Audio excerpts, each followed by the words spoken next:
ஒரு 2 நாள் கழிச்சு அவங்க ஆஃபீஸ்லேருந்து திடீர்னு அவங்க ஹையர் ஆஃபீஸர் வராங்க. ஸோ ஏதாவது ஸ்வீட் பண்ணு அப்படின்றாங்க. அப்போ நான் என்ன பண்ணுறேன், நீங்கள் கூட்டிகிட்டு போனது வாஷிங் மிஷின் தான். அவங்க வந்தோன்னே ரொம்ப அழகாக, ஏன்னா ஹையர் ஆஃபீஸர் ஆச்சே, அவங்கள வீட்டில் நல்லா ட்ரீட் பண்ணணுன்றக்காக நான் வாங்கினேன்ல அழகாக பவுல், அழகாக தட்டு, ஸ்பூன் எல்லாம் அதில் நான் வந்து சர்வ் பண்ணுறேன். அவங்க சொல்கிறாங்க, நீங்கள் பண்ண இந்த ஐட்டம் விட நீங்கள் சர்வ் பண்ணது ரொம்ப அழகாக இருக்குது, இந்த பவுல்லாம் நல்லா இருக்குன்றாங்க. அந்த பெருமை உங்களுக்கு எங்கேருந்து கிடச்சிது? வேணான்னு சொன்னீங்கல்ல, வேஸ்ட்டு, வாங்குறதெல்லாம் வேஸ்ட்டுன்றீங்க. ஒரு வாரம் கழிச்சு திடீர்னு ஃபோன் பண்ணுறாங்க, ரிலேஷன் ஒருத்தவங்க கோயம்புத்தூரில் இறந்துட்டாங்க, நாங்கள் ஒரு 10 பேர் வரோம், உங்கள் வீட்டில் தான் நைட்டு தங்குறோன்றாங்க. எங்கள் வீட்டில் ஆல்ரெடி பெரிய காட்டில் நாங்கள் 3 பேர் படுப்போம், இன்னொரு பையனுக்கு தனியாக அடிஷ்னல் பெட் இருக்குது, சின்னதாக ஒரு மேட் இருக்குது, ஒரு 10 பேர் வந்து படுக்கிற அளவுக்கு பெரிய பெட்ஷீட்டில். ஆனால் எனக்கு தோணுச்சு, பக்கத்து கடையில் ஆஃபர் போட்டிருக்காங்களே வாங்கி வைப்போன்னு. அவங்களாம் வரும்போது தரையில் படுக்க வைக்கல, அந்த 10 பேர் படுக்கிற அளவுக்கு ஒரு பெரிய பெட்ஷீட் விரித்து நான் படுக்க வச்சேன்னா ஓகே, அவங்களுக்கு நிறைவு.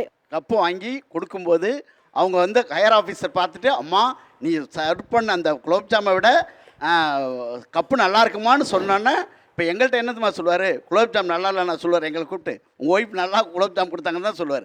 ஆனால் எங்கள் அம்மா வரும்போது அதே கப்புலையாக வைக்கிறீங்க நீங்கள், என் தங்கச்சி வைக்கும்போது அதே கப்புலையாக வைக்கிறீங்க நீங்கள். ஹையர் ஆஃபீஸரை விட பெரிய ஆள் எங்கள் அம்மா தான் எனக்கு.